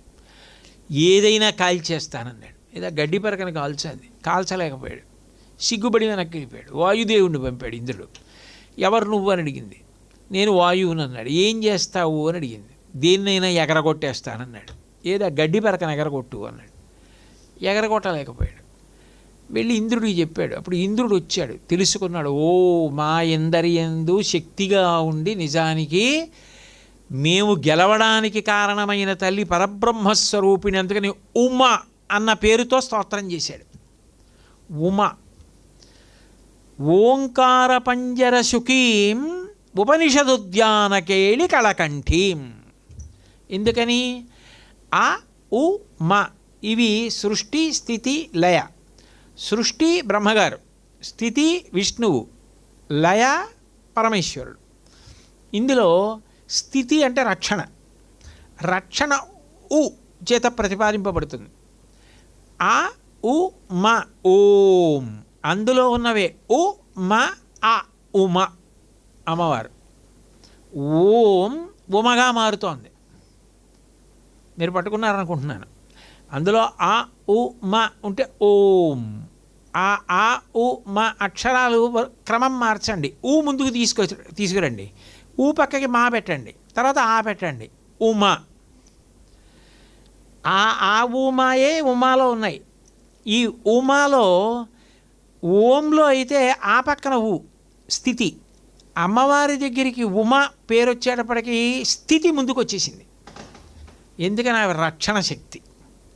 ఆవిడ పేరెత్తితే కాపాడుతుంది, ఆవిడని తలుచుకుంటే కాపాడుతుంది. ఇంకా పురుషస్వరూపంగా భగవంతుడు ఉంటే మీరేదో ప్రార్థన చేయడమో, నేల మీద పడ్డమో, నమస్కారం చేయడమో ఏదో చెయ్యాలి. అయా నన్ను రక్షించండి అని అడగాలి.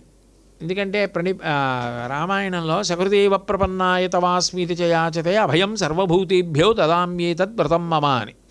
రామా నేను నీవాడను అని సర్వభూతములలో ఎవరన్నా నేను కాపాడతానన్నాడు. అదే పరబ్రహ్మం స్త్రీగా సీతమ్మగా ఉందనుకోండి, మీరు ఏమీ అనక్కర్లా. ప్రణిపాత ప్రసన్నాహి మైథిలీ జనకాత్మజ అలమేష పరిత్రాతం రాక్షస్వో మహతో భయాత్.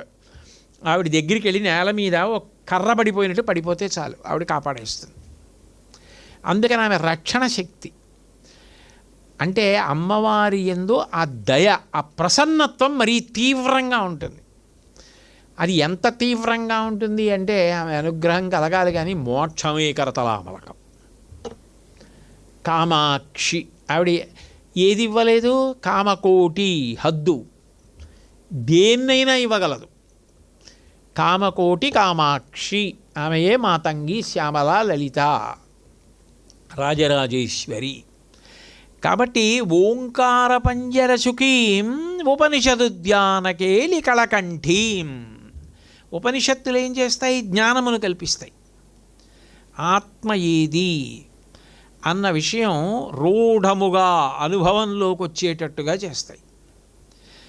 ఇప్పుడు అక్కడ ఆవిడ చిలక కీ కీ కీ అని అరుస్తూ ఉంటుంది. ఆవిడ అలా కీ కీ కీ అని అరవకపోతే అసలు మీరు ముందు ఆవిడ గురించి తెలుసుకునే అవకాశం లేదు. అసలు ముందు రామాయణం, భారతం, భాగవతం, భక్తి, లలితా సహస్రం, శివానందలహరి, సౌందర్యలహరి, మూకపంచశతి ముందు ఇవి మొదలెట్టారనుకోండి, బాగా భక్తి ఏర్పడుతుంది. ఆ భక్తి బాగా పెరిగిందనుకోండి, ఆవిడ ఏం చేస్తుంది? మెల్లిగా ఆవిడ అనుగ్రహించి మనం ఎవరో మనకి తెలిసేటట్టు, మన యథార్థ స్వరూపం మనకి అవగతమయ్యేటట్టు చేస్తుంది. అంటే జ్ఞానము కలుగుతుంది. జ్ఞానము కలిగిందనుకోండి, ఇక ఏది తెలియాలో అది తెలిసిపోయిన తర్వాత తెలుసుకోవడానికి ఇంకొకటి లేదు. అది తెలుసుకోవలసినది ఆత్మ. అది చెప్పేది ఉపనిషత్. అక్కడ ఎవరున్నారు? ఆవిడ కేలి కళకంఠీం, అవ్యక్త మధుర ధ్వని కలిగిన కోయిలగా ఉంది. అంటే ఆత్మ అనుభవంలోకి వచ్చేసింది అనుకోండి, ఇలా ఉంటుందని చెప్పడం ఎవరికీ సాధ్యం కాదు. తాను ఆత్మ అని అనుభవాన్ని పొందాడు ఒక ఆయన ఎక్కడో. మహానుభావులు బహూనాం జన్మనామంతే జ్ఞానవాన్ మాం ప్రపద్యతే వాసుదేవ సర్వవితి స్వాహాత్మ సుదుర్లభ అంటాడు గీతాచార్యుడు. కోట్ల కోట్ల కోట్ల జన్మల తర్వాత ఎక్కడో ఎవ్వరో ఒక్కడు ఇదంతా వాసుదేవ సర్వవితి, అంతా పరబ్రహ్మమని తెలుసుకుంటున్నాడు. ఆయన తనలో తాను రమిస్తూ ఉంటాడు. రామకృష్ణ పరమహంసల, చంద్రశేఖరేంద్ర సరస్వతి మహాస్వామిల, చంద్రశేఖర భారతీ స్వామిల, వివేకానందుడిలా రమిస్తూ ఉంటాడు. ఆయన రమించే తీరు పైకి చెప్పడానికి సరిపోయేది కాదు. ఎందుకనంటే అక్కడికి వెళ్ళేటప్పటికీ అది చెప్పడానికి అక్షరాలు సరిపోవు. అక్షరములు ఎక్కడ చెప్పలేవు, మనసు ఎక్కడ చెప్పలేదంటే ఆత్మ ఆనందాన్ని చెప్పదు. యతో వాచో నివర్తంతే అప్రాప్య మనసా సహా అంటుంది వేదం. వాక్కు మనస్సు మేము దీన్ని చెప్పలేము అని ఎక్కడ వెనక్కి తిరిగి వెళ్ళిపోతాయో అది ఆత్మ అనుభవము. అంటే నిజానికి లోపల నైనం చిందంతి శస్త్రాణి నైనం దహతి పావకః నచైనం క్లేదయంత్యాపో నశోషయతి మారుతః. ఏది గాలి చేత కొట్టబడదో, ఏది నీటి చేత తడపబడదో, ఏది అగ్ని చేత కాల్చబడదో అది అనుభవంలోకి వచ్చిందనుకోండి, అది నేను, ఆత్మ నేను, ఈ శరీరము నేను కాదు అని అనుభవంలో తెలిసిందనుకోండి, అది చెప్పండి అన్నారనుకోండి, సాధ్యం కాదు ఇంకా. అందుకే పరమహంస ఓ మాట అనేవారు, ఎంగిలి కానిదేది ఆత్మ ఒక్కటే. రామాయణము ఎంగిలి ఎందుకనంటే నేను శ్లోకం చదివాను అనుకోండి, నా నోట్లోంచి వచ్చింది కాబట్టి ఎంగిలి అయింది. భారతము ఎంగిలి, భాగవతం ఎంగిలి, శివానంద లహరి ఎంగిలి. ఆత్మ ఎంగిలి కాదు, ఎందుకంటే ఎవ్వరూ నోటితో చెప్పలేరు. అది లోపల ఆనందించవలసిన మధురమైన స్వరూపం, అవ్యక్త మధురధ్వని.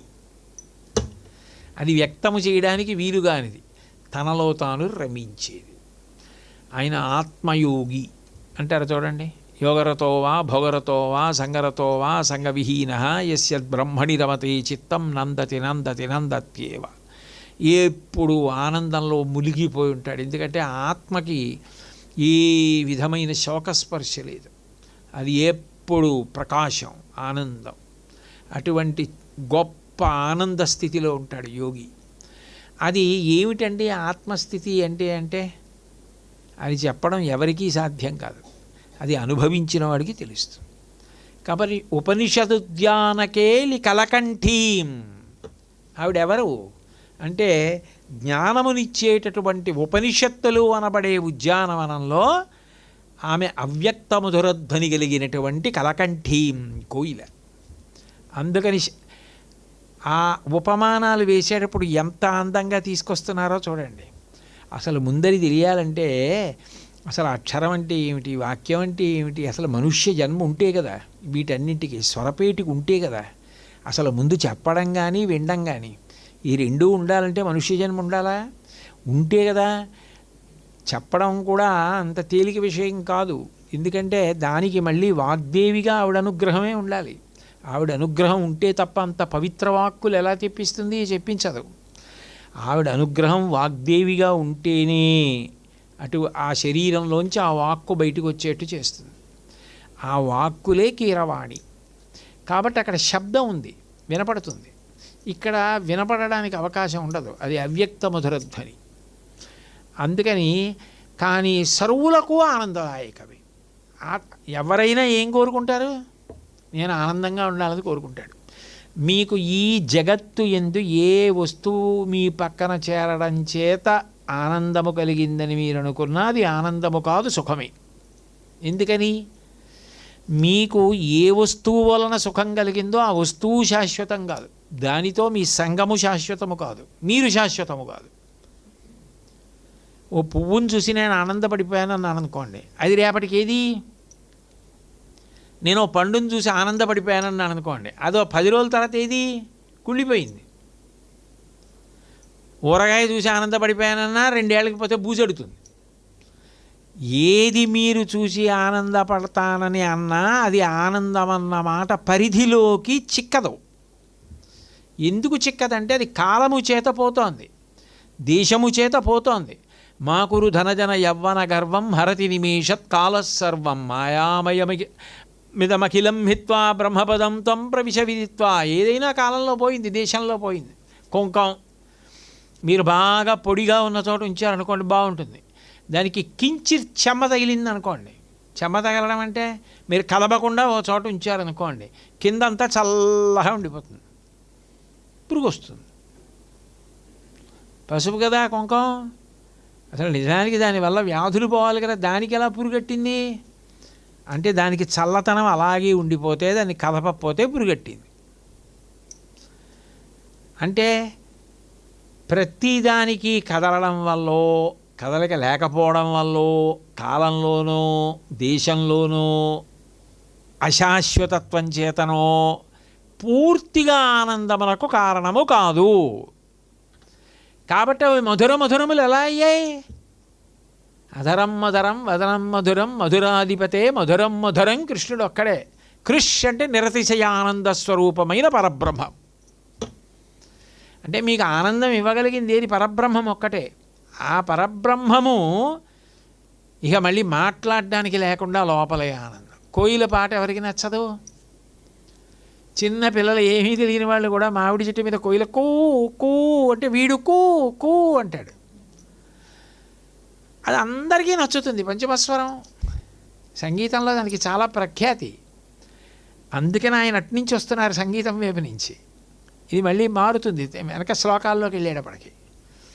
కాబట్టి ఇప్పుడు ఆ కోయిల యొక్క మధురమైనటువంటి పాట వినగానే లోపల ఏదో ఎంత బాగుందంటే ఏమిటి విను నీకు తెలుస్తుంది అంటాడంతే తప్ప ఎవరు మళ్ళీ పాడగలరు? ఎవరు దాని అందం చెప్పగలరు? దాని మాధుర్యం చెప్పగలరు?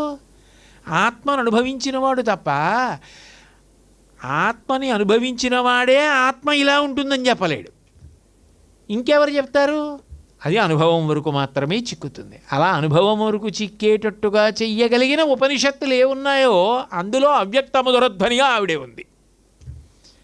అంటే ఆ పతాక స్థాయి అనుగ్రహం కూడా ఆవిడదే.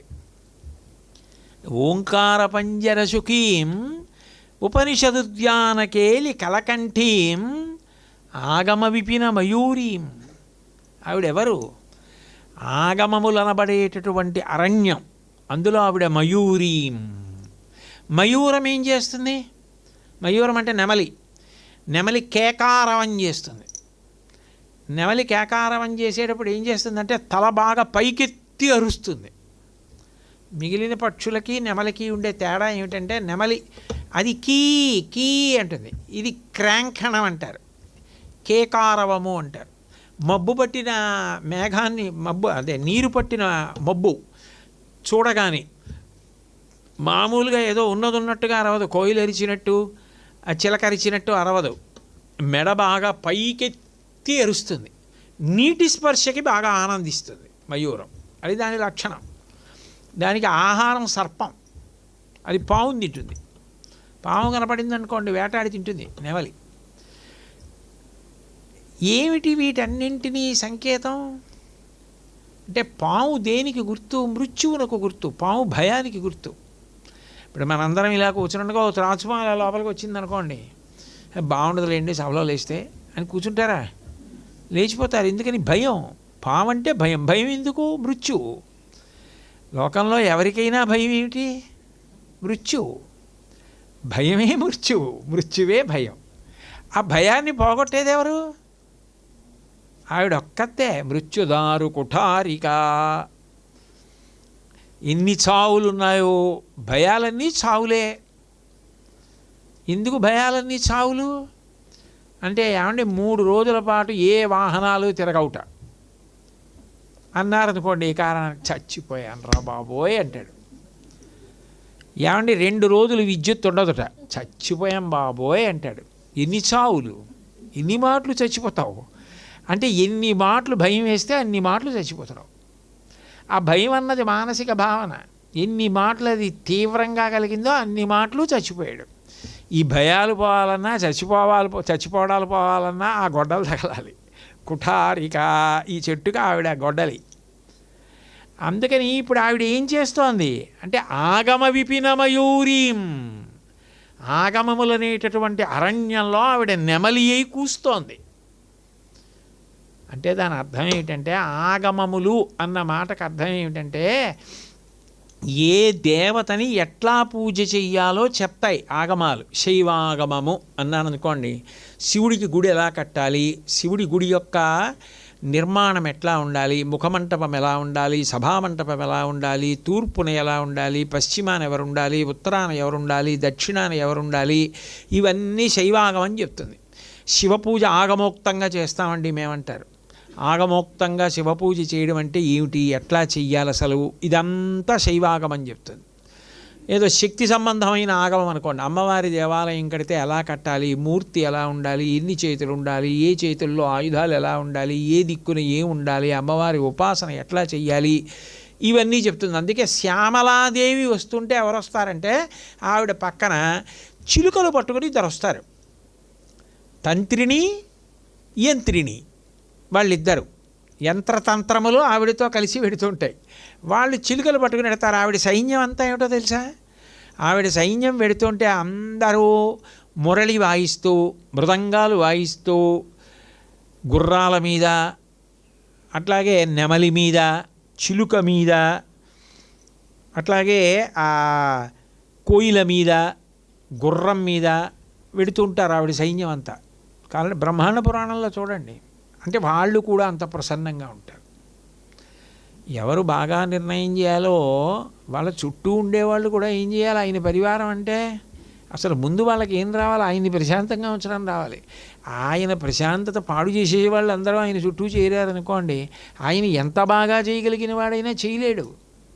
ఎందుకంటే అసలు ఆయన్ని ప్రశాంతంగా ఉంచితే కదా ఆయన ఏమైనా చేయడానికి. అందుకని ఆవిడ ఒక్కత్తి కాదు చిలుకని పట్టుకోవడం, వీణ పట్టుకోవడం, ఆవిడ వెనక ఉన్న వాళ్ళందరూ కూడా అదే పట్టుకుంటారు.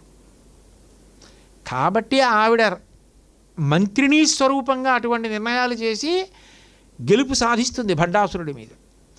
కాబట్టి ఇప్పుడు ఆవిడ ఏం చేస్తోంది అంటే ఆగమ విపిన మయూరీం. అసలు ముందు ఒక దేవతని ఉపాసన దగ్గర మొదలుపెట్టాలి, ఓ పూజ. ఆ పూజ ఎట్లా? యజ్ అంటారు యజుర్వేదం. యజుర్వేదం అంటే ఆరాధన. యజుర్వేదంలో ఏముంటాయి? సూక్తాలు ఉంటాయి. శ్రీ సూక్తం, పురుష సూక్తం, నీలా సూక్తం, భూ సూక్తం, పృథివీ సూక్తం, మంజు సూక్తం, ఇవన్నీ సూక్తాలే కదా. సూక్తం బాగుగా చెప్పబడినది, ఆ దేవతల గురించి చెప్తారు. రుక్కులు అంటారు ఋగ్వేదంలో, అవి కూడా సూక్తాలే, అవి యజుర్వేదంలాగే ఉంటాయి. అటువంటివన్నీ కలిపి ఏం చేస్తారు? సామ, శాంతి బాగా పాడడం, ఆ మంత్రాన్నే పాట రూపంలో చెప్తారు. ఇవన్నీ కలిపి దేనికి? యజ్ ఆరాధన, దానికి ఒక పద్ధతి ఉంటుంది. పూజ, దానికి ఒక పద్ధతి ఉంది. ఏదో ధ్యాన ఆవాహనాది షోడశోపచార పూజాం కరిష్యే, అది ఎట్లా చేయాలి అంటే ఆగమని చెప్తుంది. ఎందుకు ఈ పూజ అంతా? శాంతి, నువ్వు ప్రశాంతంగా ఉండడానికి. నువ్వు ప్రశాంతంగా ఉండాలంటే ఏం ఉండాలి? నీ మనసు కదిలిపోకుండా ఉండాలి, నీకేం కావాలో ఉండాలి, నీకేం ఉండకూడదో ఉండకుండా ఉండాలి కదా. ఈ రెండూ ఉండాలి. ఆ రెండూ చేసేది ఎవరంటే దేవతల అనుగ్రహం. ఆ దేవతల అనుగ్రహానికి ఏం చేయాలంటే పూజ చేయాలి. ఆ పూజ ఉండాలి, గుడి ఉండాలి. ఈ రెండూ ఎలా ఉండాలో చెప్పేది ఆగమం. ఇప్పుడు ఆగమ రూపంలో అందరూ రండి, అందరూ ముందు ఇక్కడ మొదలు పెట్టండి. ఇంట్లో రాదా? కనీసం గుడికి వెళ్ళి ప్రదక్షిణం చేయి. పూజ పోని ఇంత చేయలేవా? ఇంత ఇలా చెయ్యి. 64 ఉపచారాలు రావా? 16 చెయ్యి. 16 రావా? 5 చెయ్యి. ఇది చెప్పేది ఎవరు? ఆగమని చెప్తుంది. పిలిచి పిలిచి పిలిచి పిలిచి అందరినీ కలుపుకుంటుంది. ధ్వజం అంతెత్తుని నిలబడుతుంది. గంట మోగుతూ అంతటా వినపడుతూ ఉంటుంది. ఇళ్లల్లో పూజల్లో గంటలు ప్రతి ఇంట్లో వినపడుతుంటాయి. గంట ధ్వని లేకుండా ఈ ఇల్లు ఉండకూడదు అని. అంటే ప్రతి ఇంట పూజ జరగాలి. అంటే ఇప్పుడు ఏమైంది? ఆమె మయూరీం, ఆవిడే గొంతెత్తి పిలుస్తోంది. నా అనుగ్రహాన్ని పొందడానికి మీరు ఇలా ఆరాధన చేయండి, ఇలా పూజ చేయండి, ఇలా మూర్తిని పెట్టండి, ఇలా దేవాలయం ఉండాలి, ఇదంతా చెప్తోంది. చెప్తుంటే మనం ఏం చేస్తున్నాం? దాన్ని తెలుసుకుని దాన్ని బట్టి ఆవిడ చెప్పిన మార్గంలోనే మనం ముందుకు అడుగులు వేస్తున్నాం. అమ్మ చూడండి, నలకరాని పిల్లాన్ని ఏం చేస్తుంది? ముందు ఇలా 2 వేళ్ళు పట్టుకొని బుడి బుడి బుడి బుడి అడుగులు వేయిస్తుంది. ఆ తర్వాత ఏం చేస్తుంది? వాడిని కొంచెం దూరంలో నించోపెట్టి తను అక్కడే నించుని దా దా దా దా దా దా దా దా దా దా దా దా అంటుంది. వాడు భయపడిపోయి ఇలా ఇలా ఇలా అడుగులేసి పడిపోతుంటే టక్కన పట్టుకుంటుంది. అలా మెల్లిగా వాడు 4 అడుగులు, 5 అడుగులు, 10 అడుగులు, తర్వాత పరుగు, ఆ తర్వాత పట్టుకోవడం కష్టం అవుతుంది. ఆగమం దగ్గర మొదలు పెడితే ఆగిపోవడం ఎక్కడ అంటే ఉపనిషడు ధ్యానకేళి కళకంటే మావిడెవరో ఆవిడ అనుగ్రహంతో తెలిసిపోతే మాయా అన్న తెరపైకి ఎత్తేసింది అనుకోండి, ఏదో కాదు అహం బ్రహ్మాస్మి అని తెలిసిపోయింది అనుకోండి, పరుగులన్నీ ఆగిపోయి. కాబట్టి ఇప్పుడు గొంతెత్తి పిలుస్తోంది, రారా అబ్బాయి, రారా అబ్బాయి అని. వేదాలలో సూక్తాల రూపంలో ఆవిడే, పూజల రూపంలో ఆవిడే, దేవాలయాల రూపంలో ఆవిడే, ఇన్ని ఆగమాలుగా గొంతెత్తి నెమలి రూపంలో పిలుస్తున్నది ఆవిడే. దేనికి ఇవన్నీ? భయం తీసేస్తాను రా, నన్ను పట్టుకో. సర్పాన్ని తింటుంది. నెమలి సర్పాన్ని తినేస్తుంది, చంపేస్తుంది పావుని. నీకే భయాలు ఉన్నాయో అన్ని భయాలు పోవడానికి నన్ను పట్టుకో. నన్ను పట్టుకోవడానికి ఇదిగో మార్గం, ఆగమం. కాబట్టి ఆగమ విపినమయూరీం ఆర్యాం. అమ్మా, నువ్వు పూజనీయురాలివమ్మా. లోకంలో పూజించడం అన్న మాట వస్తే నిన్నే పూజ చేస్తారు. ఈ మాట ఎందుకు అంటున్నారు అంటే వేదం ఏమని చెప్తోంది? మాతృదేవో భవ. అసలు మొట్టమొదట లోకంలో మొదటి నమస్కారం. నమస్కారం అంటే పూజ, గౌరవం కదా. ఆయన్ని పూజించారు అంటే ఏమిటి దాని అర్థం? కాళ్ళ మీద చేతుల మీద పూలే వేసేయక్కర్లేదు. ఆయన ఎందుకు గౌరవం అంటే నమస్కారం చేస్తే గౌరవమే, పూజించినట్టే. కాబట్టి ఇప్పుడు ఆమె పూజనీయురాలు అంటే ఇంకా ఆవిడ కన్నా గొప్పది, ఆవిడ కన్నా మొదటి నమస్కారం చేయడానికి లోకంలో ఎవరు లేరు. అందుకే మీరు చూడండి, ఇంటి దగ్గర మొట్టమొదటి నమస్కారం ఎవరికి అంటే అమ్మకే. మాతృదేవో భవ, తర్వాత పితృదేవో భవ, తర్వాత ఆచార్య దేవో భవ, అతిథి దేవో భవ, అలా కదా పెడుతోంది. మొట్టమొదటి నమస్కారం అమ్మకి. అమ్మ పరబ్రహ్మమయ్యున్నది. మీతో ఎన్నో మాటలు చెప్పాను. అమ్మ కడుపులో పెరుగుతున్నాడు కాబట్టి ఆమె సృష్టికర్త. పుట్టగానే పాలిచ్చి పెంచి పెద్ద చేస్తోంది కాబట్టి స్థితికర్త. ఆమెయే జోలపాడి నిద్రపుచ్చుతోంది కాబట్టి ప్రళయకర్త.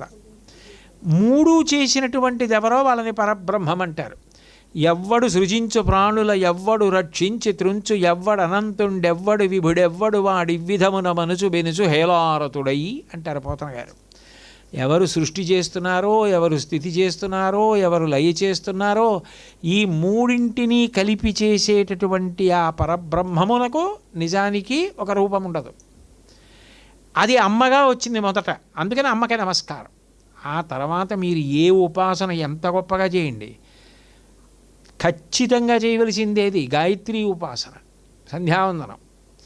అందులో గాయత్రి అమ్మ. ఒక ఊరు గ్రామదేవత అమ్మ. పోలేరమ్మ, పెద్దింటమ్మ, ముత్యాలమ్మ, నూకాలమ్మ, మరిడమ్మ, ఏ పేరుతో పిలవండి, ముందు ఆ ఊళ్ళో అమ్మవారు. మీరు ఎక్కడ చూసినా ముందు అమ్మవారి ఉపాసనతో ప్రారంభం అవుతుంది. కాబట్టి మొదటి పూజ ఎక్కడ? ఆవిడ దగ్గరే. ఆవిడే గురుమండల రూపిణి. గురువుగా ఆవిడే.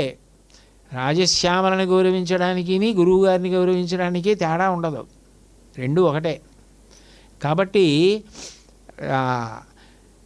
అమ్మవారి యొక్క పూజ సాక్షాత్తుగా ఏం చేస్తోంది అంటే ప్రథమ పూజగా నిలబడి ఆవిడ యొక్క వైభవానికి నిరూపణమవుతోంది. అమ్మా, నువ్వు పూజనీయురాలివి, గౌరవింపదగిన దానివి. ఆర్యాం, అంత గొప్ప తల్లి. ఎందుకని అంత గొప్ప తల్లి అంటే ఆవిడకున్న గొప్పతనం ఏమిటంటే నేనింత గొప్ప తల్లింద్రా అని ఎలుగెత్తి చెప్పి నా దగ్గరికి నువ్వు రా, ఇక నువ్వు అటు ఇటు చెదిరిపోకుండా నేను చూసుకుంటాను. మనిషి జన్మ ఎత్తావు కాబట్టి రావడం ఒక్కటి నేర్చుకో చాలు. ఒకసారి వచ్చావా ఇక నీడనిచ్చి పట్టుకుంటాను. దీన్ని మూకశంకర్లు చాలా గొప్పగా చెప్పారు ఒక శ్లోకంలో, అది ఆర్యాశతకంలోనే. అందులో ఆయన అంటారు, కంచన కాంచీ తిలకం. ఆవిడ ఎవరు అంటే కంచన కాంచీ తిలకం. కంచన అంటే ఒకానొక ఆవిడ ఒక్కతే. కాంచీ తిలకం, కాంచీ నగరాన్ని అంతటినీ కూడా, కంచిని కాంచీపురాన్ని ఒక స్త్రీగా భావన చేశారనుకోండి. తిలకం అంటే తిల అంటే నూగించ, చిన్న బొట్టు, అంత మనిషి, ఇంత బొట్టు అయినా అసలు ఆవిడ మంగళప్రదత్వం అంతా ఎక్కడుంది? ఆవిడ వైభవం అంతా ఎక్కడుంది? ఆ చిన్ని బొట్టులో ఉంది. అదొక్కట్లేదు, మిగిలినవి ఎన్ని ఉన్నా ఆ ప్రకాశం కాదు. ఇంత చిన్నిదైనా అదంత గొప్పది. కాంచీపురం అన్న స్త్రీ ఎంత గొప్పదైనా నిజానికి మోక్షపురి అయిన కాంచీపురానికి తిలకం ఎవరు? ఆవిడే. లోపల కామాక్షి లేకపోతే కాంచీపురమనబడేటటువంటి ఆ స్త్రీకి అందమే లేదు. అందుకని ఆవిడ కంచన కాంచీ తిలకం. ఆవిడ చేతిలో శృణి, కోదండ, పాశం, ఆ చేతుల్లో 4 చేతుల్లో 4 ఆయుధాలు పట్టుకుని ఉంది. ఎప్పుడైనా మీరు చూడండి, మనకి ఏదైనా భయం వేసింది అనుకోండి, మనకి భయం వేసినప్పుడు ఓ పాము వచ్చేస్తోందండి, పెద్ద కర్ర పట్టుకుని కత్తి పట్టుకుని 2 చేతుల్లో దృఢంగా ఉండి మనల్ని రక్షించి మన యందు ప్రేమ కలిగిన వ్యక్తి ఒకడు కనబడ్డాడు. మీరు ఎటో పోతారా, ఆయన దగ్గరికి పోతారా? కఠిన స్తనభర నమ్రం. మీరు ఆ చెట్టు దగ్గరికి వెడితే మీ పోషణ గురించి బెంగలేదు, ఎందుకంటే ఆవిడ వంగి ఉంది. నమ్రం. మీరు చెట్టుకి కోసుకోక్కర్లా కాయలు, ఆ కింద నించుంటే ఇలా భూ తినచ్చు. అమ్మ పోషించడానికి సిద్ధంగా ఉంది. అందుకని కఠిన స్తనభర, అటువంటి ఫలముల వంటి స్తనములతో ఆమె వంగి ఉంది. ఆ తర్వాత ఆవిడ చేతుల్లో ఆయుధాలు ఉన్నాయి. శృణి, కోదండ, పాశ, ఇవన్నీ కూడా ఆవిడ చేతిలో ఉండే ఆయుధాలే కదా. అందుకని 4 ఆయుధములను పట్టుకుని ఉండి, ఇప్పుడు ఆవిడ చేతిలో ఆయుధాలు ఉన్నాయి, మీకు అన్నం పెడుతుంది, నీడనిస్తుంది. మీరు ఆవిడ దగ్గరికి వెడితే చాలు, మిమ్మల్ని మీరు రక్షించుకోవడం ఎందుకు, మీరు ఆవిడ దగ్గరికి వెళ్ళిపోతే చాలు, ఆవిడ మిమ్మల్ని మీ జోలికి ఎవరిని రానివ్వదు. ఎవరిని రానివ్వదు. ఆవిడ చేతిలో చెరుకు విల్లు ఉంది, 5 పుష్పబాణాలు ఉన్నాయి, ఓ పక్కన శృణి ఉంది, ఓ పక్కన పాశం ఉంది. ఉన్నప్పుడు మనస్సుని ఆమె అనవసరపు విషయాల వైపుకి వెళ్ళనివ్వదు, ఆపేస్తుంది. కామము వైపుకి వెళ్ళనివ్వదు, క్రోధము వైపుకి వెళ్ళనివ్వదు. రాగస్వరూప పాషాఢ్య క్రోధాకార అంకుశోజ్వల, రాగద్వేషాలు పోయి ఏదో రకంగా తప్పించేస్తుంది. తప్పించేసింది. కామక్రోధములు రెండింటికి దూరంగా ఉండడం అలవాటైపోయింది. కామక్రోధాలు రెండింటికి దూరంగా ఉండడం అలవాటైపోవడం అంటే విశ్వామిత్రుల లక్షణం వచ్చిందని. విశ్వామిత్రుడికి కోపం వస్తే ఏం చేశాడు? ఆశీర్వచనం చేశాడు. కోపం వస్తే సత్కరించడం. మరి అప్పుడు ఏమైంది? అది కోపం అనడానికి ఎలా కుదురుతుంది? కోపం వస్తే సత్కారం చేస్తారా? కోపం వస్తే శాలువా కప్పుతారండి? మీ మీద నాకు కోపంగా ఉంది, మీకు శాలువా కప్పుతానండి, మీకు దండేస్తానండి అంటారా? అంటే మీరు వృద్ధిలోకి రావాలని నిండు మనసుతో కోరుకుంటున్నాను సుమా అంటే దండేస్తారు. అంటే ప్రేమే, అది సత్కారమేగా, అది ఆశీర్వచనమేగా. అందులో బాధపడడానికి ఏముంటుంది?